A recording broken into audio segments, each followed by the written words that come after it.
Ozzy Osbourne es la cara que todo el mundo asocia con Black Sabbath, y no es para menos. No solo le puso la voz a clásicos del metal como Paranoid o Iron Man, también supo ganarse un lugar en la historia del rock gracias a su presencia escénica. Lo que no tanta gente sabe es que su paso por Black Sabbath fue bastante fugaz. Luego de su partida, la banda siguió sacando música. De hecho, estuvieron publicando álbumes consistentemente hasta 1995, los cuales van desde heavy metal clásico con imágenes de caballeros medievales, pasando por relatos bíblicos, hasta videos con gente andando en skate. Les juro que no edité eso, efectivamente hay un video de Black Sabbath con skaters. La pregunta que surge es, ¿por qué nadie habla de estos discos? ¿Por qué casi todo video sobre Black Sabbath termina con la partida de Ozzy? ¿Acaso esta etapa merece una revalorización? Eso es lo que voy a intentar responder a lo largo de este video, donde haremos un repaso por cada uno de estos álbumes ocultos de Black Sabbath para ver si efectivamente merecen nuestra atención y, más importante, averiguar por qué hay skaters en un video. Entonces, sin darle más vueltas a esta intro, pasemos al video en cuestión, donde hablaremos del lado oscuro de Black Sabbath.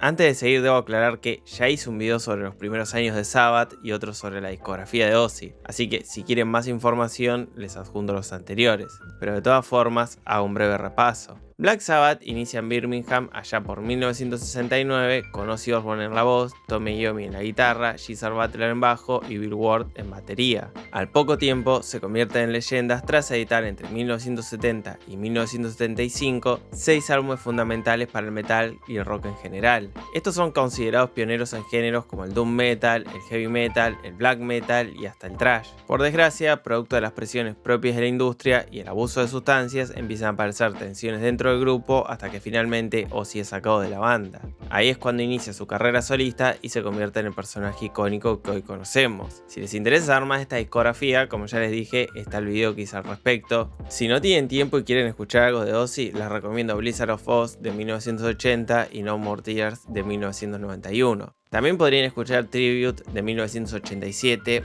un álbum en vivo dedicado a Randy Rhoads, pero volviendo a Black Sabbath. Perder al vocalista es lo peor que le puede pasar a cualquier banda. Generalmente la voz suele ser el elemento más identificable de todo proyecto musical. En este caso era aún peor porque Ozzy era un vocalista muy particular. Por eso deciden llamar a otro de los cantantes más importantes del metal, Ronnie James Dio, quien por ese entonces formaba parte de la banda Rainbow. Con él graban Heaven and Hell de 1980.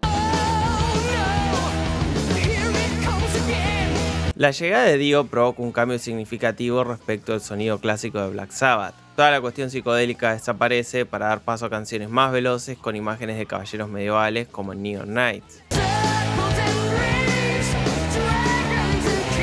En lo que respecta a las interpretaciones vocales, son increíbles. Con todo lo que me gusta del Black Sabbath de Ozzy, debo admitir que Dio es un vocalista mucho más versátil. Mientras Ozzy solamente se dedicaba a seguir los riffs de guitarra con la voz, Dio era capaz de hacer melodías recordables, siempre con ese timbre de voz tan particular.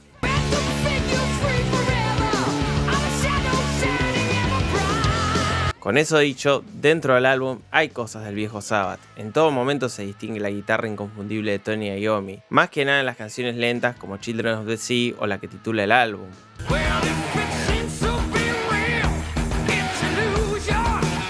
Dicho sea de paso, esta es una de las mejores canciones de Black Sabbath. La voz calza perfecto con el carácter épico del instrumental. De esta forma, el final es hiper satisfactorio. Lamento no haber podido escuchar esto en vivo.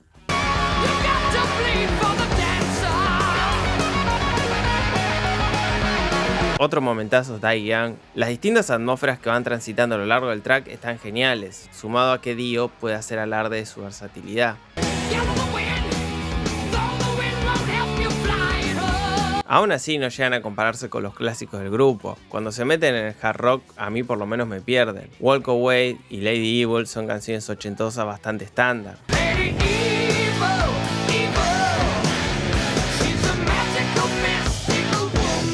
Ahora bien, haber adaptado el sonido de Black Sabbath a Dio no solo nos dejó un gran álbum de heavy metal, sino que también revivió el grupo. Ya en los últimos 2 discos con Ozzy se los notaba perdidos a nivel creativo. En este trabajo supieron mezclar el sonido clásico de Black Sabbath con el metal de los 80s. Esto también va a estar presente en su próximo álbum, Mob Rules de 1981.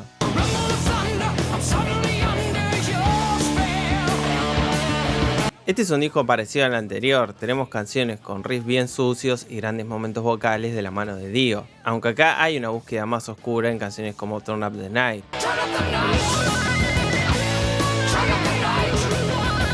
También siguen indagando en el hard rock, en Voodoo o Mob Rules. Esta para mí es una de las mejores canciones del disco.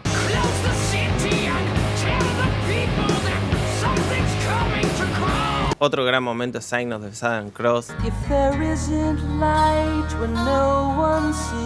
Estas son las ventajas de tener a alguien como Dio en la banda. Puede pasar de metal melódico bien íntimo a segmentos explosivos y sombríos.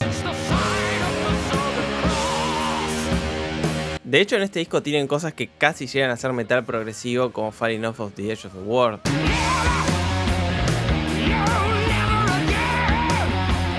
El problema de este proyecto es que no se separa tanto del anterior. La única diferencia es que hay un sonido levemente más sucio, pero en esencia es una secuela directa. De todas formas, no llegó a ser tan recordado como Heaven and Hell. Sumado a esto, me cuesta tomarlo como un disco de Black Sabbath. No soy experto en marketing, pero deberían haberle cambiado el nombre a la banda. No solo evitaron las comparaciones con el pasado, sino que también podían ir construyendo un nuevo legado. De hecho, en 2009 sacaron un disco bajo el nombre de Heaven and Hell e iniciaron una gira con este proyecto. Pero volviendo a la historia de Sabbath, todo parecía estar encaminado hasta que Dio decide dejar la banda para iniciar su carrera solista. Aparentemente el motivo fue que no quedó conforme con la mezcla del álbum en vivo Live Evil de 1982. Según Tony Iommi, Dio se metió a escondidas en el estudio para subirle el volumen a los tracks de la voz. Y lo que es peor, a Dio tampoco le gustó que hayan incluido pocas fotos de él en el artbook. Todo esto parece medio inverosímil, pero lo contaron ellos. Con Dio fuera de la banda, deciden llamar a otro vocalista icónico, Ian Gillan, el ex Deep Purple, con quien graban Born Again de 1983. El disco abre de la peor forma posible con ese grito inexplicable. Después mejora, pero el grito no aporta nada. Además, la calidad del audio es rarísima, suena como un demo.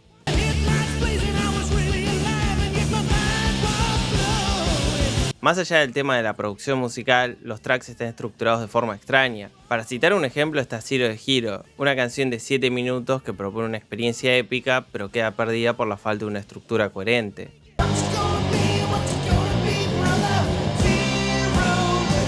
Lo mismo aplica para Disturbing the Priest, donde retoman las imágenes satánicas que estaban tan presentes durante sus primeros años. Obviamente no son canciones malas, pero podrían durar un poco menos.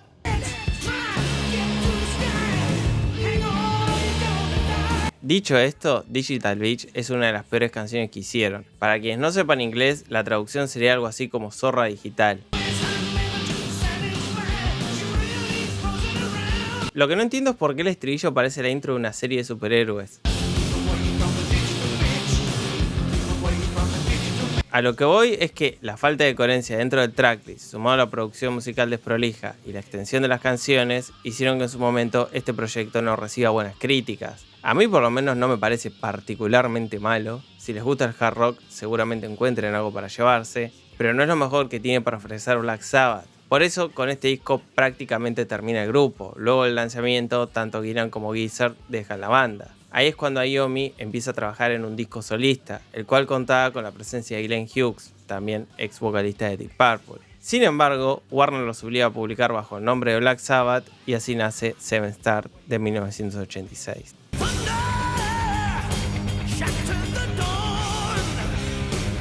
Básicamente este disco cuenta como clickbait porque no tiene mucho que ver con el resto de la discografía. En esencia es Iommi haciendo heavy metal clásico. De todas formas hay momentos metaleros interesantes como In for the Kill. No es lo más atractivo que se hizo dentro del metal de los 80, pero el sonido de las guitarras está genial. Me gusta la suciedad que le agrega el sonido clásico del metal y el hard rock.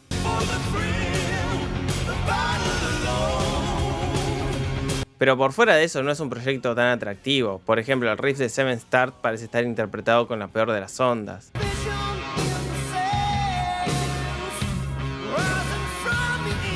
O si no, tenemos baladas típicas de los 80s como No Strangers to Love.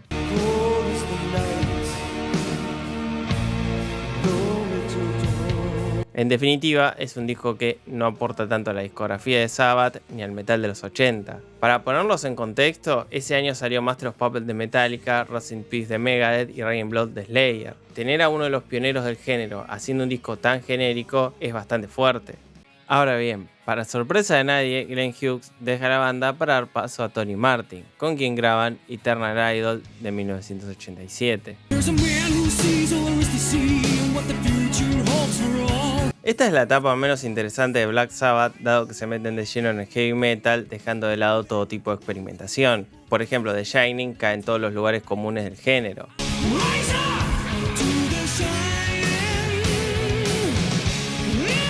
En lo que respecta a Tony Martin como vocalista, hace un gran trabajo, aunque obviamente quedó opacado por Ozzy y Dio. No tiene ese componente icónico que lo despegó del resto, ni la presencia escénica que tuvieron sus antecesores.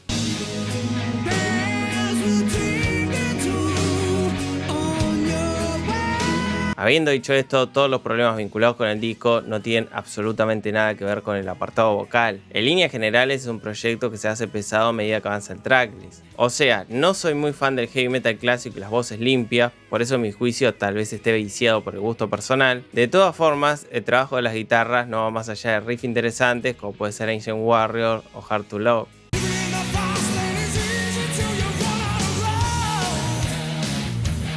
Mi canción favorita es Eternal Idol. Ahí retoman el sonido siniestro de Black Sabbath, pero adaptado al metal de los 80s. Me hubiese gustado escuchar un disco en esta dirección.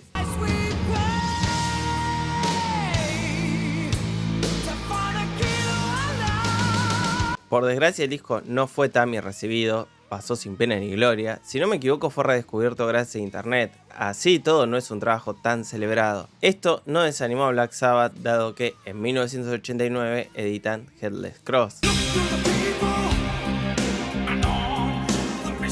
Según lo que pude recolectar en distintos foros de internet, Headless Cross es un álbum respetado entre los metaleros y fans de Black Sabbath. Por mi parte no entiendo el entusiasmo, es bastante parecido al anterior. Es más, podrían ser un álbum doble que no habría diferencias sustanciales. Nuevamente tenemos un proyecto de heavy metal competente, pero que incluso para estándares del género no estaban haciendo algo tan novedoso.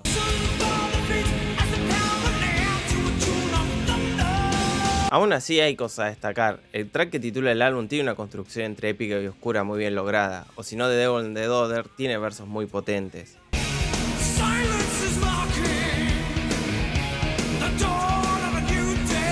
Otro momento a destacar es When the Dead Calls, una balada con los riffs oscuros de Tommy Iommi.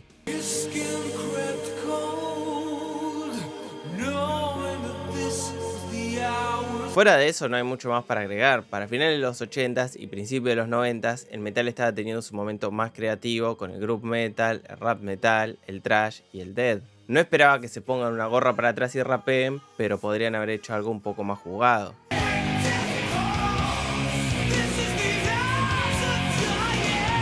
Producto de la mala recepción que tuvieron ambos discos, en 1990 pegan un giro estético cuando editan T.I.R.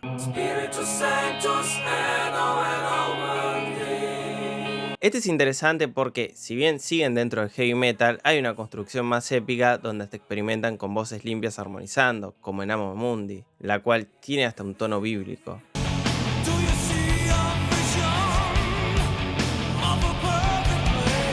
Esto también está en Jerusalem, aunque esta es mucho menos interesante. El estribillo es bastante aburrido. Siento que no hacen demasiado para vender esos relatos apocalípticos.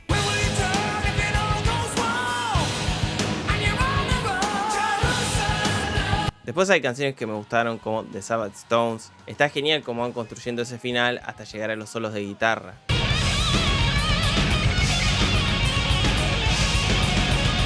También destaco la transición entre Odin's Court y Valhalla. No entiendo bien por qué separaron esto en dos tracks si claramente son una misma canción, pero no es una crítica tan grande. Me gusta el carácter vikingo de la cuestión.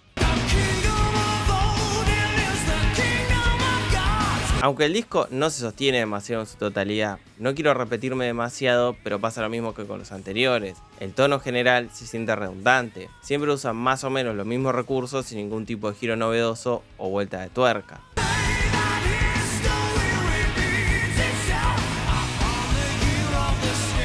La cosa no pintaba bien para Sabbath hasta que, por esas cuestiones del destino, tanto Geezer como Dio hacen las paces con Tommy Iommi y se suman para editar The Humanizer en 1992.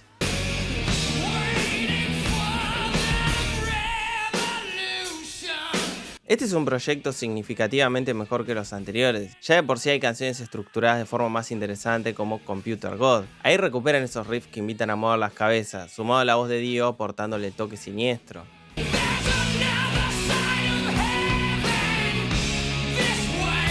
Los riffs sombríos siguen en canciones como Letters from the Earth o After All. En cierta forma esta parece la versión noventosa de Black Sabbath, pero con cierto toque cyberpunk. Es uno de esos discos que suenan como propone la portada.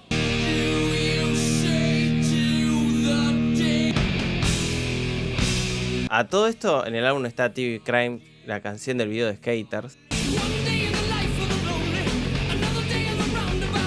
Si ignoramos el intento desesperado por apelar a la juventud de los 90s, es un temazo. De hecho, es de los hits del grupo. Lo cual es mucho decir para esta era donde apenas los pasaban en las radios. Otro de los singles populares es Time Machine. Esta estuvo en el soundtrack de Wayne's World.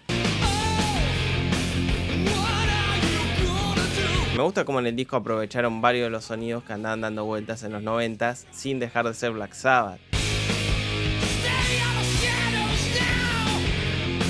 A pesar de traer una propuesta refrescante, no es un disco perfecto. A nivel mezcla hay cosas medio raras. En algunos tracks la batería suena como un tacho. Además la segunda mitad tiende a ser relleno, o al menos no propone nada interesante si lo comparamos con canciones como Master of Insanity.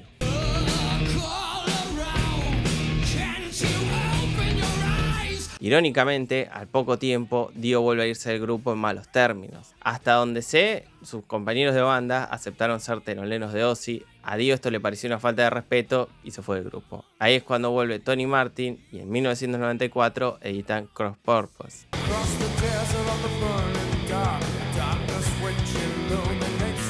Este sigue más o menos la línea del anterior, pero de forma menos creativa. No es por culpar a Tony Martin, pero le tocó estar en los peores discos de Sabbath. Aún así hay canciones rescatables como Psychophobia. Al menos las guitarras tienen cierto atractivo.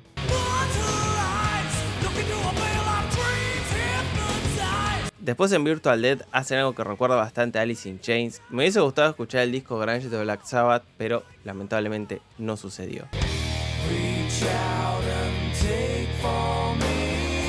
Y por último está Forbidden de 1995, un proyecto tan olvidable como el anterior.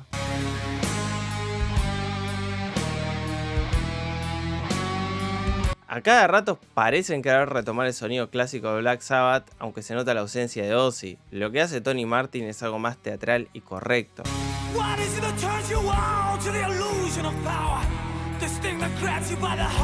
Después de eso no se me ocurre mucho más para agregar. A esta altura el proyecto estaba agotado. Tan es así que fue el último disco de Black Sabbath hasta que en 2013 editan 13, en el cual contaba con Ozzy en la voz. Ya he hablado de este disco en otro de los videos, pero en resumen es un cierre digno y emotivo para esta discografía.